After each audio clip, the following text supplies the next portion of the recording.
स्वागत है आपका निशांस के डिजिटल प्लेटफॉर्म पर। मैं आपका फिजिक्स टीचर। आज हम डिस्कस करेंगे अपना जो मेन बोर्ड वाला जो पेपर हुआ उसी के बारे में आज हम चर्चा करेंगे। आपको एक बात और अच्छी बताता हूं मैं कि ये जो पेपर है जो हमने एनालिसिस किया ये सारा निशांस की टेस्ट सीरीज से ही पूरा का पूरा पेपर है। मतलब एक क्वेश्चन भी इधर उधर शिफ्ट नहीं हुआ। ठीक है, तो आप इस पे एक बार डिस्कस जरूर करें और इस पर एक विचार भी करें कि क्यों हमारे लिए निशांस की टेस्ट सीरीज बहुत जरूरी है। ये आज आपको इसमें क्लियरिफाई हो जाएगा। पहले हम एक बार पेपर डिस्कस करते हैं, फिर बाकी बातें बाद में करते हैं। चलिए फर्स्ट क्वेश्चन देखें। मैं आपको फिजिक्स का पार्ट सॉल्व करवाऊंगा। ठीक है, देखिए फर्स्ट क्वेश्चन। फर्स्ट क्वेश्चन हमारा है ये वाला। The process of splitting white light into 7 constituent colors by a prism is called। देखें, ये जो उसने बताया है उसका मतलब क्या हुआ कि जो प्रिज्म से व्हाइट लाइट पास होती है तो वो कितने एक तो 7 कलर में डिस्ट्रीब्यूट होती है, और जो 7 कलर में डिस्ट्रीब्यूट होती है उस प्रोसेस को हम क्या बोलते हैं? उस प्रोसेस को हम बोलते हैं बच्चों डिस्पर्सन। तो इसका आंसर क्या हो गया हमारा? फर्स्ट।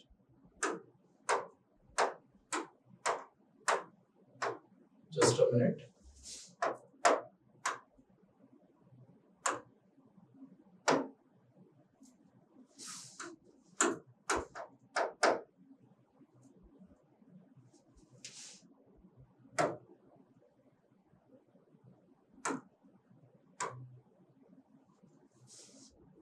तो ये हमारा फर्स्ट है डिस्पर्सन। ठीक है, सेकंड हम बात करें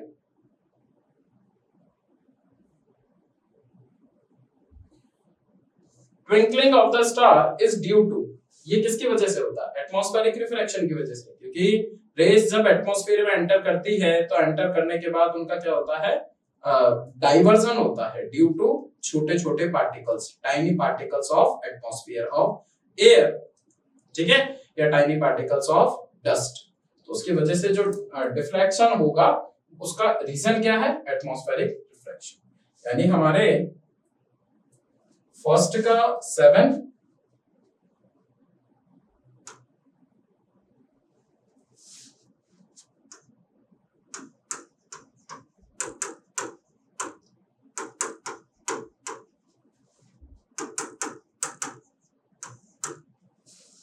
फर्स्ट पार्ट को डिस्कस कर लेते हैं। फर्स्ट का 7 फिजिक्स का है जिसका आंसर है डिस्पर्सन। 8 हमारा फिजिक्स का है जिसका आंसर है atmospheric refraction.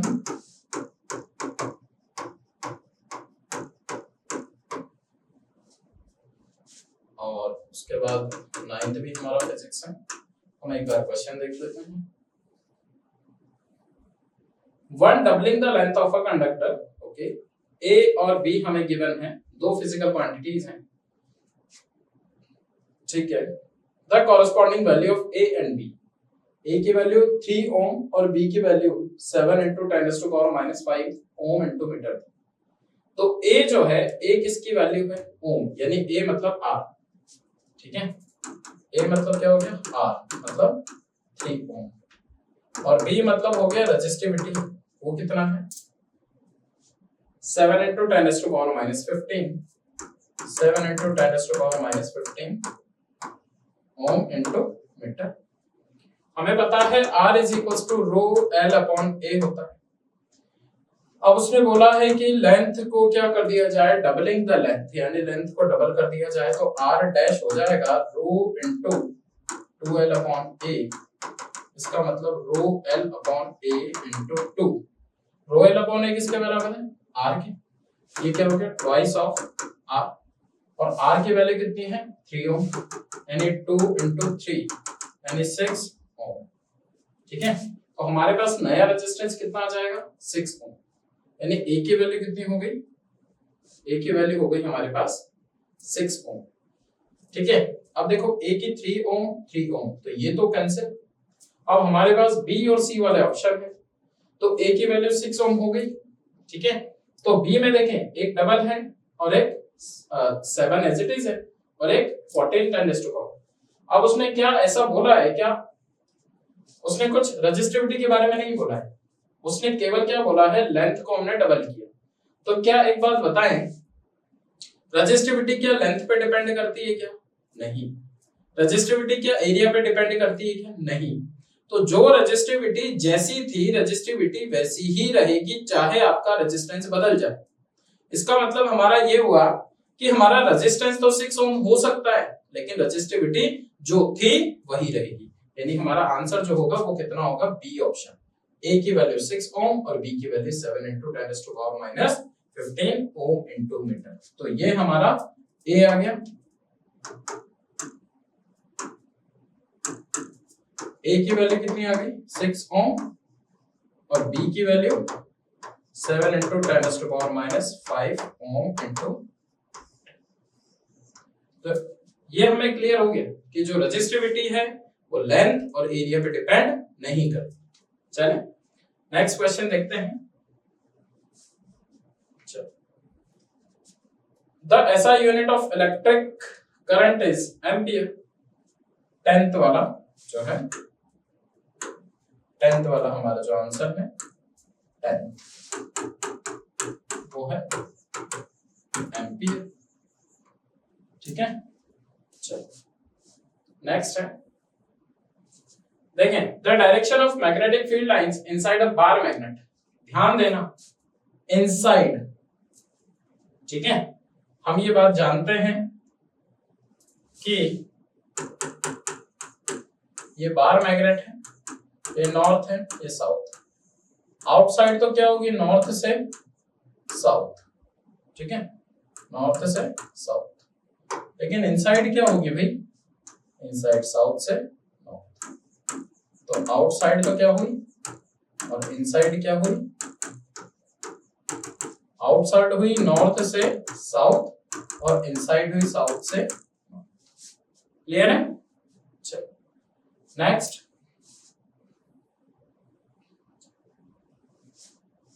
Correct the Fleming's left hand rule. Left hand rule क्या बोलता है, जब हम हमारे लेफ्ट हैंड को स्ट्रेच करते हैं तो हमारी मिडिल फिंगर जो है करंट को रिप्रेजेंट करती है, हमारी फोर फिंगर जो है वो मैग्नेटिक फील्ड को रिप्रेजेंट करती है, और जो हमारा थंब है वो हमारे मैग्नेटिक फोर्स को रिप्रेजेंट करता है।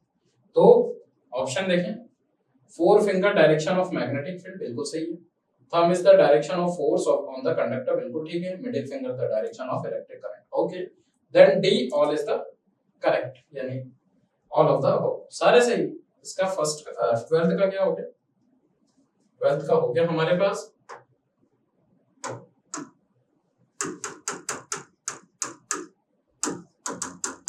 ऑल इज करेक्ट, ठीक है। नेक्स्ट क्वेश्चन पे हम चलते हैं।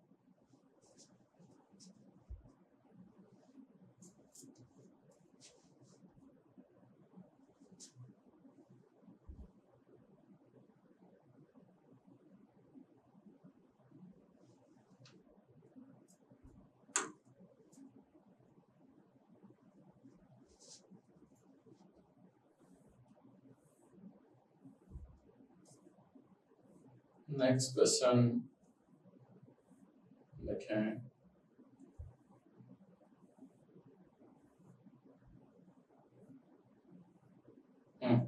Define the centre of curvature of a spherical mirror. तो हमें सेंटर ऑफ कर्वेचर की डेफिनेशन लिखनी है, उसी में स्पेस है वैसे तो हम लिख देते हैं।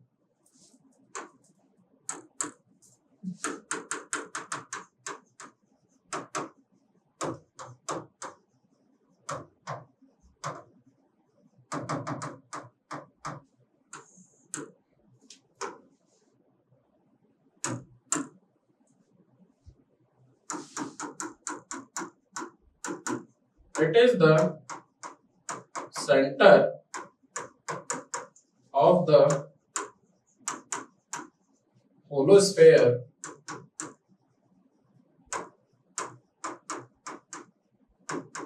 which is forming part of the spherical mirror, ठीक है। Centre of curvature of the mirror या centre of the curvature of the lens, दोनों एक ही बात है, ठीक है। तो उसमें क्या होता है कि अगर हम मिरर की बात करें तो ये हमारा प्रिंसिपल एक्सिस है, ये हमारा पोल है, ये हमारा फोकस है, ये सेंटर ऑफ कर्वेचर है। तो ये पूरे सर्कल का क्या होता है, सेंटर, ठीक है। एक होलो स्फीयर का पूरा क्या है, सेंटर, ठीक है।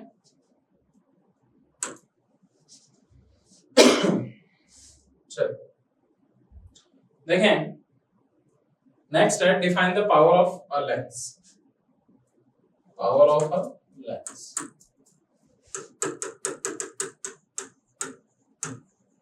Power of a lens,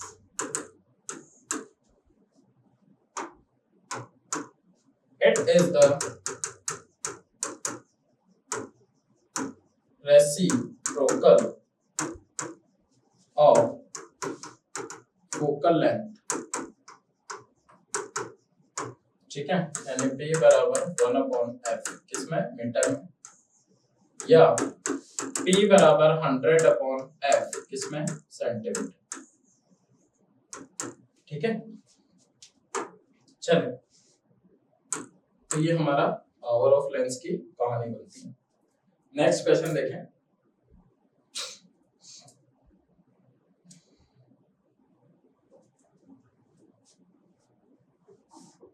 what is the function of a fuse in electric circuit. देखें, फंक्शन ऑफ अ फ्यूज की मैं बात करूं तो फंक्शन ऑफ अ फ्यूज यानी फ्यूज एक ऐसी डिवाइस है जिसका मेल्टिंग पॉइंट लो होता है और लगभग होता है इसका 200 डिग्री सेंटीग्रेड, ठीक है। लगभग 200 डिग्री सेंटीग्रेड इसका लो मेल्टिंग पॉइंट होता है और ये आपकी डिवाइसेस, ये एक ऐसी डिवाइस है जो आपके अप्लायंसेस को क्या करती है, अप्लायंसेस को हाई करंट से बचाती है। यानी जब उनमें एक हाई करंट फ्लो होगा तो उस हाई करंट से वो आपके अप्लायंसेस को जलने से बचाती है, ठीक है। फ्यूज का जनरली यही काम होता है, ठीक। चलिए नेक्स्ट देखें,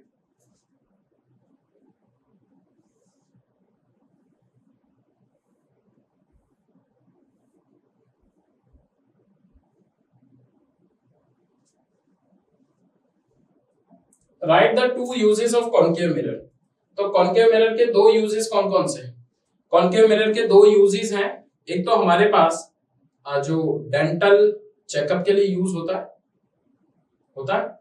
तो एक तो डेंटल चेकअप के लिए है और दूसरा यूं तो बहुत सारे हैं, जैसे हम व्हीकल में यूज करते हैं, व्हीकल की हेडलाइट के लिए, या हम ऐसा बता सकते हैं कि सर्चिंग लाइट के लिए, या हम ऐसा बता सकते हैं कि डेंटिस्ट जनरली यूज करते हैं, ठीक है, किसी चीज को क्या कन्वर्ज करने के लिए, क्योंकि इसने पूछा क्या है, कॉनकेव, तो किसी चीज को कन्वर्ज करने के लिए चीजें यूज होती है। और भी हमारे पास जैसे शेविंग मिरर के लिए यूज होता है, शेविंग मिरर में जो हम मिरर यूज करते हैं वो कौन सा है, कॉनकेव मिरर, ठीक है। चलो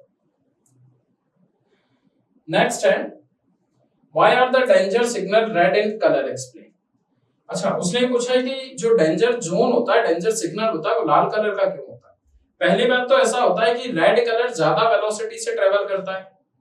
दूसरी बात ये होती है कि रेड कलर की वेलोसिटी जो है ज्यादा होने के कारण उसकी वेवलेंथ भी ज्यादा होती है, ठीक है। जब वेवलेंथ ज्यादा होगी तो उसकी फ्रीक्वेंसी कम होगी, ठीक है, क्लियर। हम और ज्यादा उसको सिंप्लीफाई करें तो हम ये बोल सकते हैं कि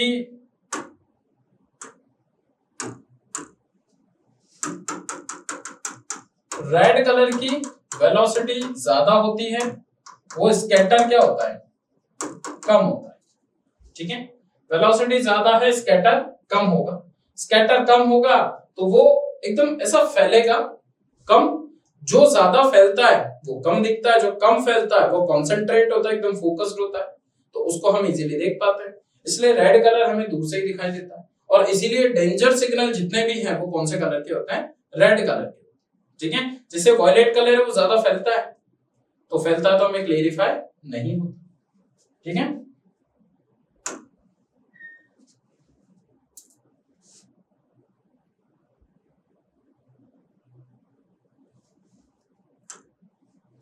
वेलोसिटी ज्यादा है, स्कैटर कम है, ठीक।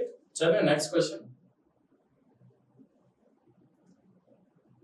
Make the symbol of following electric components. अच्छा, प्लग की अगर हम बात करें तो प्लग की जो है इस तरीके से बनती है, open circuit,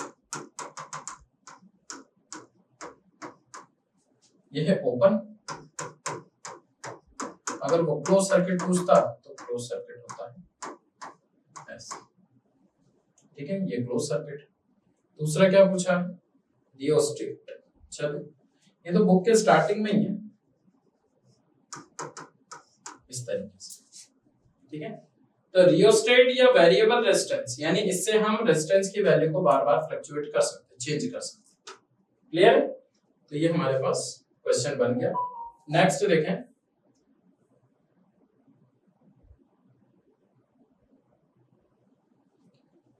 In what order are electrical appliances usually connected in domestic electric circuit and why? हमने ये बोला है, क्वेश्चन में ये समझा है कि जितने भी हमारे अप्लायंसेस होते हैं डोमेस्टिक इलेक्ट्रिक सर्किट के रिस्पेक्ट में, वो घरों में किस ऑर्डर में जुड़े होते हैं? वो जुड़े होते हैं भाई हमारे पास पैरेलल कॉम्बिनेशन। किसमें?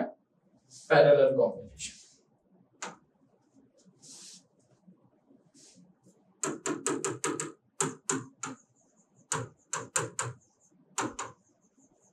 पैरेलल कॉम्बिनेशन में जुड़े होते हैं।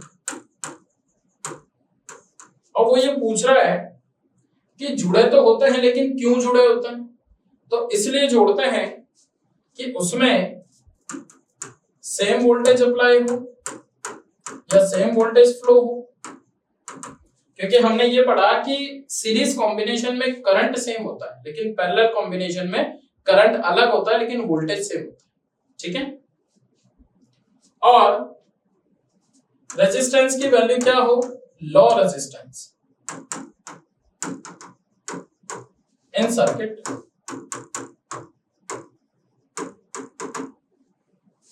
और क्या हो? अगर सेम वोल्टेज होगा तो करंट की वैल्यू अलग होगी, ठीक है। तो डिफरेंट करंट,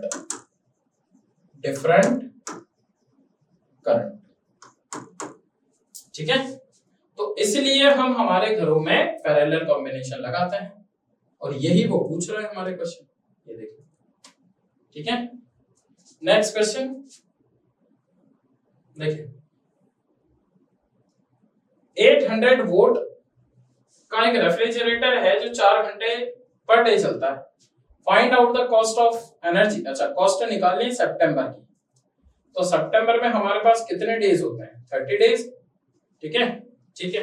तो 800 वॉट जो है वो 800 वॉट उसकी क्या है? पावर है। चलिए क्वेश्चन देखते हैं। Power is equal to 800 watt, ये 0. कितना हो जाएगा? 8 किलोवाट, ठीक है। टाइम कितना दे रखा है? 4 आवर। सितंबर के अकॉर्डिंग 4 into 30, 4 3 जा 120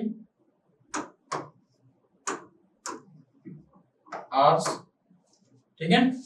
तो टोटल एनर्जी कितनी हो गई? P into T, T की वैल्यू 0.8 किलोवाट इंटू 120 आवर, ये हो गया 96 किलोवाट आवर। तो ये हमारे पास हो गया 96 यूनिट, ठीक है। एक यूनिट का खर्चा दिया है 2 रुपए, ठीक है। तो इसका कर देंगे cost, total cost 96 into 2 192 rupees. ये हमारा आंसर हो जाता है। ये क्वेश्चन करवाया हुआ है क्लास में भी, ये क्वेश्चन हमने क्लास में करा हुआ है और हमने क्लास में करवाया हुआ, ठीक है। चलें नेक्स्ट देखें, find the ammeter reading in the given electric circuit. Ammeter क्या रीड करता है? करंट की वैल्यू। तो हमें क्या निकालना है? करंट निकालना है। चलिए हम करंट देखते हैं।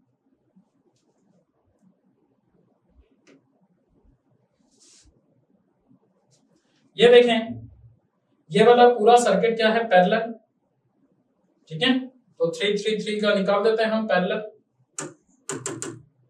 तो तो 1/r बराबर 1/3 plus 1/3 plus 1/3 LCM 3 1 plus 1 plus 1 3/3 यानी 1 ओम। तो R की वैल्यू भी कितनी आ गई हमारे पास 1 ओम। ठीक है, देन अब इसकी जगह पूरे की जगह 1 ओम आ गया, तो 1 1 और 2 ये हमारे पास क्या हो गया सीरीज में हो गया। ठीक है, तो R डैश हम जब निकालेंगे तो 1 ओम प्लस 1 ओम प्लस 2 ओम कितना हो गया ये 4 ओम। तो नेट R डैश इक्विवेलेंट कितना आ गया 4 ओम। V की वैल्यू कितनी है, V की वैल्यू है 8 वोल्ट, V बराबर 8 वोल्ट। हमें पता है ओम के according V is equal to IR या I is equal to V upon R। V की वैल्यू 8, R की वैल्यू 4, 4 से 8 2M। तो हमारे पास जिसने भी ये वाला क्वेश्चन किया है उसका आंसर आ रहा होगा 2M। ठीक है, ये 2 एम्पियर जो है हमारे किसकी वैल्यू आ गई, ये हमारी किसकी वैल्यू आ गई करंट की वैल्यू। ठीक है, चले नेक्स्ट क्वेश्चन देखें।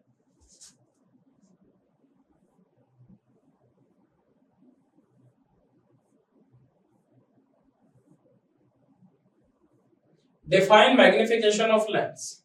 देखिए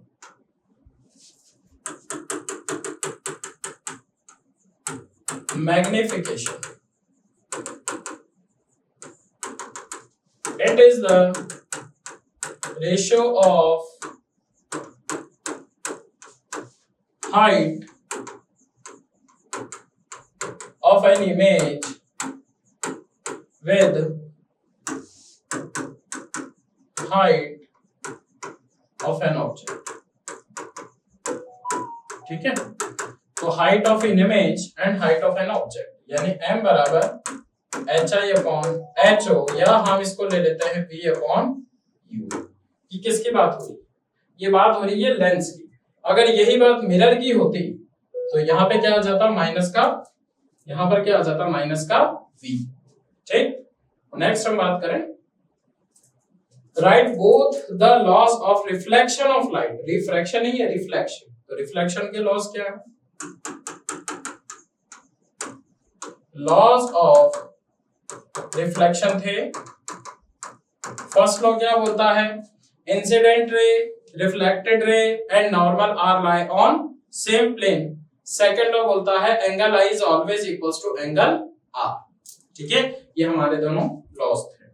नेक्स्ट देखें, draw the ray diagram for image formation by convex mirror when an object is placed at infinity. तो बड़ा आसान सा डायग्राम है, इस तरीके से बन जाएगा।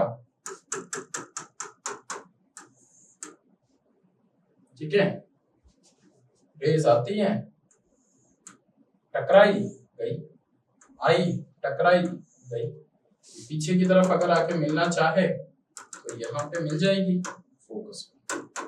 तो ये ऑब्जेक्ट कहाँ रखा है, इन्फिनिटी। ऑब्जेक्ट कहाँ रखा है, इन्फिनिटी। हाँ, इसका हम नेचर लिख सकते हैं। नेचर क्या है, वर्चुअल एंड इरेक्ट। ठीक है, कहां पे बनती है, एट फोकस। साइज क्या होगी, पॉइंट साइज। ठीक है, तो ये हमारे पास लॉ और डायग्राम बन चुका है। अगर इसके और की बात करें, राइट द लेंस फार्मूला, तो लेंस फार्मूला जो है वो क्या है हमारे पास, lens formula 1 upon f is equals to 1 upon v minus 1। ये हमारे पास लेंस फार्मूला है। नेक्स्ट है स्नेल का लॉ जो रिफ्रैक्शन में यूज होता है, स्नेल्स लॉ क्या था, mu is equals to sine I upon sine R. यही तो था, हम कई जगह देखते भी हैं mu 1 into sine I is equals to mu 2 into sine R. ऐसा भी हो सकता है, लेकिन प्रायोरिटी ये है। क्लियर है, चलो next. Draw the ray diagram for image formation by convex lens when an object. देखें तो बड़ा आसान है, ये हमारा कॉन्वेक्स लेंस है, ये हमारा फोकस f1, ये ट्वाइस ऑफ f1, ये f2, ये ट्वाइस ऑफ f2। जब रेज आती है इन्फिनिटी से टकरा के कहां जाती है, वो फोकस पर। ये तो और आसान है, ठीक है। ये हमारा कौन सा लेंस है, कॉन्वेक्स लेंस। इसकी नेचर क्या है, रियल इन्वर्टेड, ठीक है। कहां बनेगा, फोकस पे बनेगा। बहुत ही आसान पेपर था, बहुत ही आसान, ठीक है। और कोई क्वेश्चन नहीं है। तो यहां तक बच्चों हमारा जो है फिजिक्स का पार्ट खत्म होता है। अब आप इस पर एक बार जिसने भी टेस्ट सीरीज दी है, जिसने भी पुराने पेपर्स यूज किए हैं निशांस के, तो आप उस पे एनालिसिस करना बच्चों, क्योंकि सारे क्वेश्चन पेपर से ही आया है, सारे क्वेश्चन हमारे नोट से ही है। जो क्लास में डिस्कस हुआ है लास्ट टाइम, जो 1 महीने में 15 दिन में जो रिवीजन क्लासेस लगी हैं, जो भी चीजें रिवाइज हुई है, उन्हीं में से सारा पेपर बैठा है। पूरे साल तो कितना पढ़े कितना नहीं पढ़े, लेकिन जो कंक्लूजन निकलता है लास्ट टाइम पे, वो बहुत इंपॉर्टेंट है, ठीक है। आगे ध्यान रखें, और आप अपनी सफलता को पाने के लिए निशांस को ज्वाइन जरूर करें। ये आपको एक अच्छी सलाह है, आप निशांस से जुड़े रहिए। Thank you so much.